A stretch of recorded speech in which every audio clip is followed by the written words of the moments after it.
I know it's been a rough week in crypto, but nothing changes when it comes to the most important narratives in cryptocurrency, and really top among them is RWAs, real-world assets. And as you probably already know by now, the tokenization of assets really is representing one of the hottest new sectors in crypto. It continues to gather attention by international economic heavyweights, and it continues to grow rapidly. BlackRock just joined the party, and they are, of course, the biggest financial advisor and investment company in the world. BlackRock recently got involved in both Bitcoin and Ethereum ETFs, and their CEO, Larry Fink, has expressed that these are just stepping stones toward broader tokenization of assets. BCG, the Boston Consulting Group, sees a $16 trillion RWA market by the year 2030, which, if you think about it, is only 5.5 years away. If I phrase that a little bit differently, we're looking at that RWA market being 10% of global GDP at $16 trillion.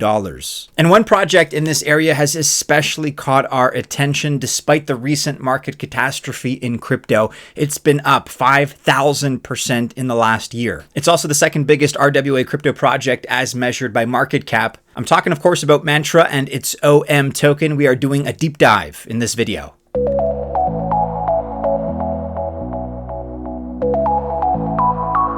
Welcome to the channel. My name is Maddie, and this is Altcoin Buzz. All the best of luck if you choose to invest. I wish you very, very well, whether that's into Mantra and its OM token, something else in the RWA space, or other altcoins entirely. Whatever the case may be, I wish you a lot of good fortune. Just remember that I'm not a financial or investment advisor. And by extension, that means that this video is not official financial or investment advice.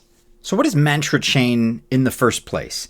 First of all, Mantra, ticker OM, is a layer 1 chain. Its team built it on Cosmos, and their devs designed it to tokenize real-world assets, or RWAs. However, specifically, it's been built with institutions and traders in mind. It is a permissionless chain for permissioned dApps. Okay, now what does that mean?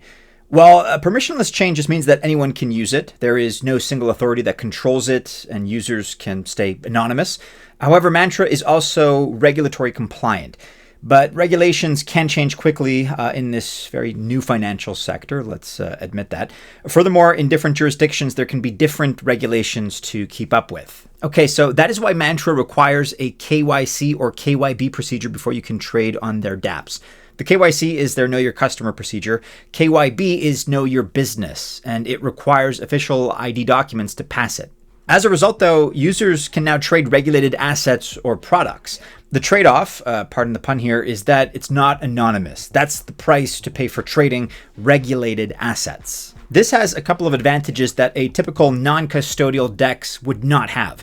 So, for example, you can trade in various crypto assets. You can also trade in real estate or even equities if you want. But it also integrates with TradFi, traditional finance. So, for instance, traditional banking systems, crypto and fiat can seamlessly interact with each other both off and on chain. Mantra has licenses to trade in regulated assets. So, for example, from SOMA in the United States, SOMA being the System Open Market Account run by the Federal Reserve, which means we're looking here at dollar-denominated securities. And then other licenses should become available in the UAE and Latin America. This circle is going to widen, of course, to worldwide jurisdictions. Mantra Chain also has 4 features. Let's take a closer look at those and see what they are and what they do. First of all, there's the Mantra Compliance module for tools and services that allow you to meet regulatory requirements. It makes the process more streamlined and automated. And this module has various features. So, for example, onboarding, KYC and KYB protocols, reusable KYC, which is their on-chain decentralized ID or DID, and soul-bound NFTs. They also have continuous AML checks, ongoing anti-money laundering checks, risk assessment for assessing user risk levels, KYT protocol, which is Know Your Transaction, and they allow you to manage and track regulatory changes. And then the Manta Token Service, which is an MTS that allows you to create your own compliant digital assets on Mantra. So you can issue, distribute, and manage them with this tool. It's an SDK or software development kit, which opens up trading in regulated assets in various jurisdictions. Some features here include asset management, where you can create, issue, and manage fungible and non-fungible assets. You can also access control and permissions layer, meaning you can freeze, seize, destroy, and transfer tokens. Then there's the Mantra Asset Module. This is a dApp that allows the before-mentioned MTS to work. It allows you to launch security tokens. However, it can also represent RWAs like securities. And so this dApp allows you to give these assets a name, a symbol, or the number of tokens you issue. So it's also possible to fractionalize these assets, meaning it can also track ownership, have transfer options, or can grant or revoke permissions. And then we also have the Mantra DEX, which has two current options that are live. You can stake your OM tokens, and it has vaults that allow you to earn yield on your USDC. More features are also in the pipeline, like a swap, liquidity pools, and farms, as well as an order book. The DEX will first run on Ethereum, Polygon, and the BNB chain, and it's going to integrate with the mainnet once this goes live. Currently, Mantra Chain is on the Hongbai testnet.